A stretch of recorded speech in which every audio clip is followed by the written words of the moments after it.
அனைவருக்கும் வணக்கம். இன்றைக்கி பார்த்திங்கன்னா கரண்ட் அஃபேர்ஸ் பார்க்க போகிறோம். ஸோ யாகி அப்படிங்கிற புயல் சமீபத்தில் எந்த நாட்டுக்கு வந்திருக்கும் அப்படின்னா வியட்நாமில் பார்த்திங்கன்னா யாகி புயல் அப்படிங்கிறது வந்திருக்கும். அடுத்தது 17வது பேரா ஒலிம்பிக் போட்டி 2024 இந்தியா பெற்ற மொத்த பதக்கங்களின் எண்ணிக்கை அப்படின்னு கேட்டிருக்கிறாங்க. ஸோ மொத்தம் 29 பதக்கங்களும் வாங்கியிருப்பாங்க. மொத்தம் 87 பேர் பங்கேற்றிருப்பாங்க. அதில் 29 பேர் பதக்கம் வாங்கியிருக்கிறாங்க. தமிழ்நாட்டிலேருந்து பார்த்திங்கன்னா மாரியப்பன் தங்கவேலு அப்படிங்கிறவர் உயரம் தாண்டுதலில் வெண்கல பதக்கம் வாங்கியிருக்கிறாரு. ஸோ இதற்கு முன்னாடி 2020 ஒலிம்பிக்கில் பார்த்திங்கன்னா வெள்ளி பதக்கம் வாங்கியிருப்பார். அதுக்கு முன்னாடி 2016 பார்த்திங்கன்னா தங்கப்பதக்கம் வாங்கியிருப்பார். இப்போ தொடர்ந்து 3வது முறையாக வெண்கல பதக்கம் வாங்கியிருக்கிறாரு. அதே ஒலிம்பிக் போட்டி அப்படிங்கிறது அதுவும் பிரான்ஸ் நாட்டினுடைய தலைநகரமான பாரிஸில் தான் நடந்துச்சு. ஸோ அதில் மொத்தம் 117 பேர் பங்கேற்றிருப்பாங்க. அதில் ஒரு வெள்ளி மற்றும் 5 வெண்கலம்னு 6 பதக்கங்கள் வாங்கியிருப்பாங்க. இந்தியா ஒலிம்பிக் போட்டியில் பதக்கப்பட்டியலில் பார்த்திங்கன்னா 71வது இடத்துல இருக்குது. அடுத்தது மலையாள திரையுலகில் பெண்கள் சந்திக்கும் பாலியல் துன்புறுத்தல் நிகழ்வுகளை பற்றி விசாரிக்க நீதிபதி ஹேமா தலைமையிலான குழுவை நியமித்த மாநிலம் எது அப்படின்னு கேட்டிருக்கிறாங்க. ஸோ இது எல்லாருமே அறிஞ்ச ஒரு விஷயந்தான். கேரள மாநிலத்தில் இந்த ஹேமா கமிட்டி அப்படிங்கிறது போட்டிருப்பாங்க. அடுத்தது மாதாபி புரிபுச் அப்படிங்கிறவர் எந்த அமைப்பின் தலைவராக தேர்ந்தெடுக்கப்பட்டிருக்கிறாருன்னா செபி அமைப்பினுடைய தலைவராக இருக்கிறார். அதே ஆர்பிஐனுடைய தற்போதைய கவர்னர் சக்தி காந்ததாஸ் அவர்கள். அடுத்தது இந்தியா UAE இடையில் 8/9/2024 அன்று கையெழுத்தான மொத்த ஒப்பந்தங்கள் எண்ணிக்கை எத்தனை அப்படின்னு கேட்டிருக்கிறாங்க. ஸோ 4 ஒப்பந்தங்கள் கையெழுத்தாக இருக்கும். முதலில் இந்தியா பேரா ஒலிம்பிக்கில் கலந்து கொண்ட ஆண்டு அப்படின்னு கேட்டிருக்கிறாங்க. ஸோ 1984 தான் இந்தியா பேரா ஒலிம்பிக்கில் பங்கேற்றுட்டு வர்றாங்க. அடுத்தது டெல்லி முதல்வராக பதவி வகிக்காத பெண் அப்படின்னு கேட்டிருக்கிறாங்க. ஸோ இது ஏன் இந்த நியூஸ்னால் ஸோ டெல்லியினுடைய புதிய முதல்வராக அதிஷி மாலிவால் அப்படிங்கிறவர் தேர்ந்தெடுக்கப்பட்டிருக்கிறாரு. அவங்க ஒரு பெண் முதல்வர். ஸோ டெல்லியினுடைய மிக இளம் வயது முதல்வராக தேர்ந்தெடுக்கப்பட்டிருக்கிறாங்க. ஸோ அவங்களுக்கு 43 வயது ஆகிறது. இதுக்கு முன்னாடி பார்த்திங்கன்னா டெல்லியினுடைய முதல்வராக சுஷ்மா ஸ்வராஜ் அப்படிங்கிறவங்க இருந்திருப்பாங்க. அதுக்கப்புறம் ஷீலா தீட்சித் அப்படிங்கிறவங்க 15 ஆண்டுகள் இருந்திருப்பாங்க.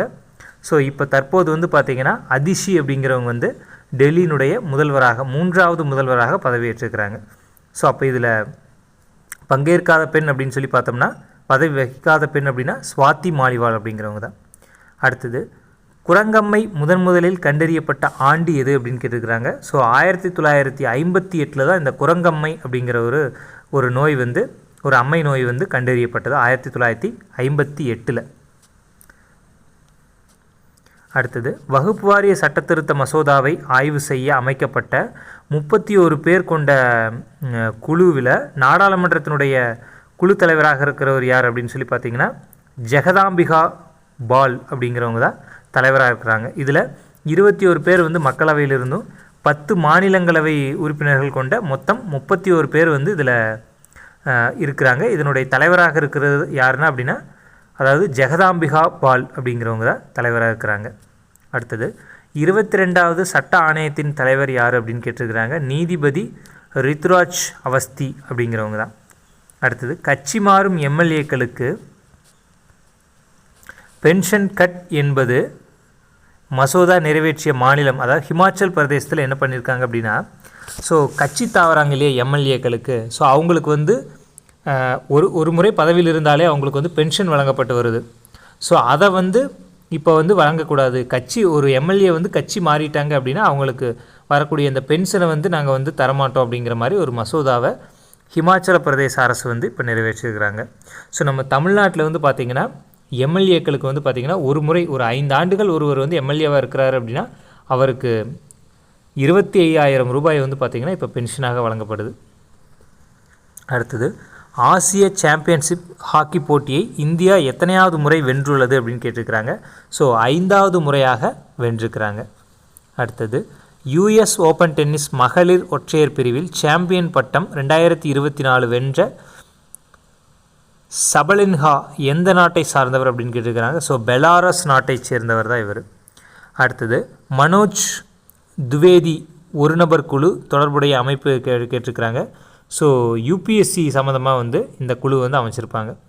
யூபிஎஸ்சியில் நடக்கக்கூடிய இந்த முறைகேடுகளை வந்து ஆராய்வதற்காக அமைக்கப்பட்ட ஒரு கமிட்டி தான் மனோஜ் துவிவேதி அப்படிங்கிற ஒரு கமிட்டி.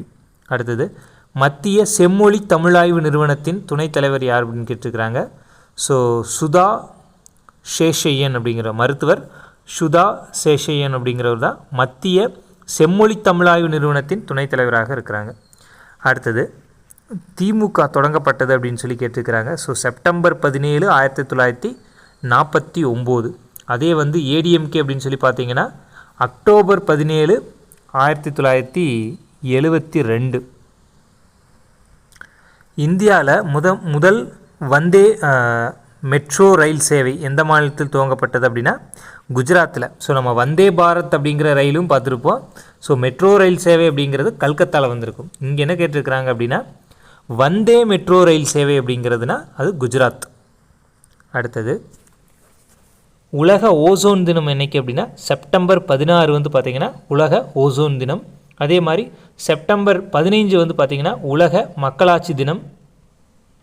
அடுத்தது உலக தற்கொலை தடுப்பு தினம் செப்டம்பர் 10, உலக தற்கொலை தடுப்பு தினம்.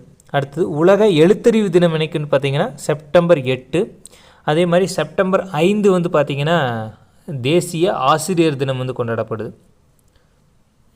ஸோ சர்வதேச ஜனநாயக தினம் என்னைக்குன்னு கேட்டிருக்கிறாங்க. ஏப்ரல் 24 கிடையாது. ஸோ இதுதான் வந்து பார்த்திங்கன்னா செப்டம்பர் 15 தான் சர்வதேச ஜனநாயக தினம், அதாவது உலக மக்களாட்சி தினம். இந்த ஏப்ரல் 24 அப்படிங்கிறது வந்து தேசிய பஞ்சாயத்து ராஜ் தினமாக இந்தியாவில் கொண்டாடப்பட்டு வருது. அடுத்தது காப்பீடுகளுக்கான ஜிஎஸ்டி 18% வரியை குறைக்க ஆய்வு செய்ய மத்திய அரசு நியமித்த 13 பேர் கொண்ட குழுவின் தலைவர் யார் அப்படின்னு கேட்டிருக்கிறாங்க. ஸோ சாம்ராட் சௌத்ரி அப்படிங்கிறவருடைய தலைமையில் தான் குழு அமைச்சிருக்கிறாங்க. இன்சூரன்ஸுக்கான ஜிஎஸ்டி வந்து 18% இருக்குது. ஸோ அதை வந்து குறைக்கிறதுக்காக ஆய்வு செய்வதற்காக 13 பேர் கொண்ட ஒரு குழு அமைச்சிருப்பாங்க. அந்த குழுவினுடைய தலைவர் யார் அப்படின்னு சொல்லி பார்த்தீங்கன்னா சாம்ராட் சௌத்ரி அப்படிங்கிறவங்க தான் இருக்கிறாங்க. So thank you.